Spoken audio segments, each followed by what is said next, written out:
전기주전자 아시죠? 전기주전자를 가지고 제가 난방에 사용한다 그랬죠. 난방과 온수를 분리해서 난방 밸브가 이렇게 주로 고장이 나기 때문에 쓸데없이 그냥 물 분배기 있잖아요. 거기 집안에. 그럼 그 위에다가 전기 방식이든 가스 방식 다른 것도 돼요. 화목난로도 되는데요. 일반적으로 전기주전자로 합시다. 한 개짜리, 두 개짜리, 세 개짜리 이렇게 또는 다섯 개짜리 모듈로 해가지고 언오프식으로 해서 물을 공급하고요. 또는 연료비를 아끼고 싶으면 도시가스 집안에 있잖아요. 가스레인지. 그래서 끓여가지고 부으셔도 돼요. 이 방식으로 해서 물을 공급을 한다고 이렇게 순환 펌프를 통해서 돌린다 그랬는데요. 하시면 제 기술이 되겠습니다. 아니면 물통 하나짜리 조그만 거 이만한 거만 되거든요. 이만한 거 하나 가지고 이따가 끓여도 돼요. 그거 하나짜리 있어도 돼요. 그걸 그리고 전기주전자 방식으로 해서 끓이면 시간도 별로 안 걸려요. 전기도 별로 안 들리고. 전기주전자 많이 썼다. 전기비 많이 나가는 거 보셨어요? 그럼 거기다가 물을 붓는 식으로 뜨거운 물을 도시가스에서 데운 물을 그렇게 하셔도 저기서 그렇게 하면 난방비가 되게 적게 듭니다. 어차피 그 보일러를 돌릴 때도 전기가 같이 들기 때문에 전기비도 꽤 나와요. 이렇게 하시면 제 기술이 되겠어요. 이거 뭐 이거를 냉수도 돌리시겠네요. 그렇죠. 냉수 여름이면 냉수 같은 거를 이렇게 넣어줘가지고 아니면 냉각기를 거기다 갖다 펠티어 소자는 뭐 어떤 방식이든 냉각을 해갖고 돌려고 냉방 장치로도 사용할 수 있는데 데이터 센터에서도 사용할 수 있고 뭐 이런 방식으로 했고 뭐 이렇게 화장실 욕실이다 그러면 차가운 물을 공급하기도 하고 뜨거운 물을 공급하기도 하고 주방에서도 차가운 물과 뜨거운 물을 공급하고 정수기에서도 뜨거운 물과 차가운 물을 공급할 수 있을까요? 정수기 물은 이만하면 되잖아요. 그죠? 네.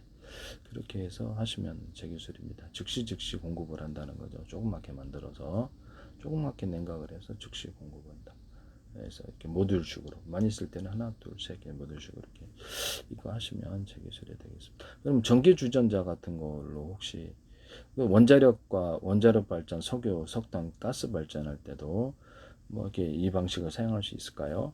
모듈 방식으로 보일러 탱크를 5개, 100개, 1000개 이렇게 만들어가지고 큰 물통으로 옮겨가지고 전기 발전을 하는 물을 모아준다는 거죠. 태양열 발전할 때도 하실 수 있고 태양열 이렇게 작은 공기 탱크 막 이만한 걸 하나 가열을 시켜가지고 큰 물통으로 옮겨주는 이런 태양광 발전도 할 수 있겠죠.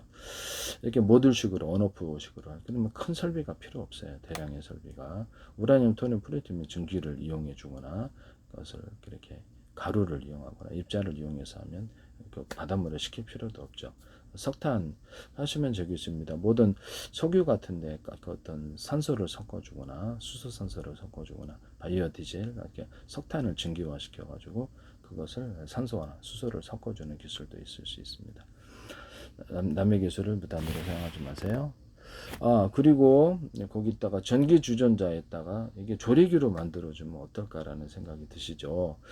전기 주전자에다 라면 끓여본 분 계시죠? 그러면 거기다가 아예 그냥 전용으로 각종 음식을 섞어 놔가지고 빨리 끓이는 방식이 있으면은 전기 인덕션 있잖아요. 인덕션 효과를 만들어낼 수 있다는 거죠.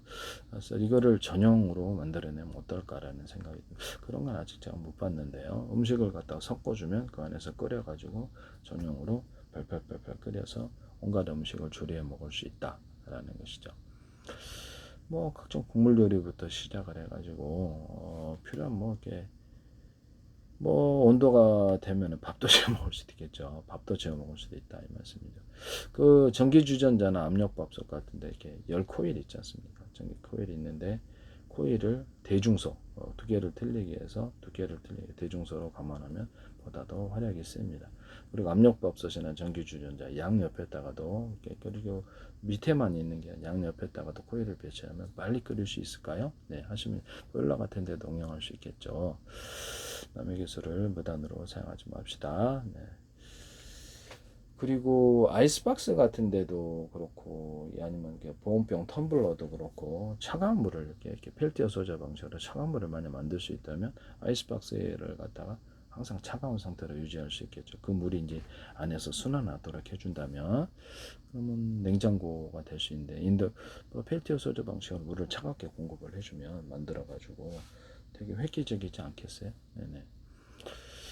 아까 치면 제가 얘기한 이렇게 그 차가운 물을 갖다가 이제 만들어 갖고 순환해 갖고 순행식으로 해가지고 냉각하는 이런 방식도 될 수 있어요. 순행식 냉각 차가운 물을 펠티어 소자든 뭐든 전기는 좀 들겠지만 다른 방식으로도 차갑게 하셔도 제 기술입니다. 그렇게 순행식으로 만들어 갖고 한다. 모듈로 1개짜리, 2개짜리, 3개짜리 해서 냉각을 좀 이렇게 많이 시키고 싶을 때는 언오프식으로 해서 3개다, 3개 있다. 차가운 물을 만드는 게. 그러면 그걸 3개를 전체를 가동한다, 5개를 가동한다, 1개만 가동한다. 이런 게 있을 수 있다. 하시면 제 기술이 되겠습니다.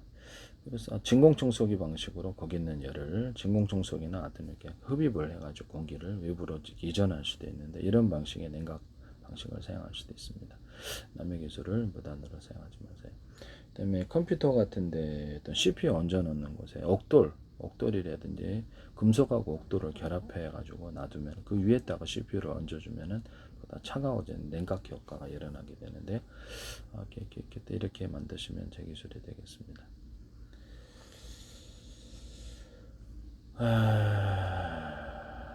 아니면 거기다 차가운 물이 아니라 차가운 공기를 이런 식으로 이렇게 펠티어서 어디든 이렇게 냉각을 시켜가지고 공급해주는 이런 방식으로도 냉각이 이루어질 수 있는데요. 금속통이다. 그러면 이렇게 차가운 수십 개의 공기가 통과하거나 물이 통과하는 이런 통로가 존재하고 그것을 펠티어 소재 방식이든 뭐든 냉각을 시켜주는 팬 방식으로 불어줘도 되고 그렇게 차가운 물과 차가운 공기를 공급할 수 있습니다.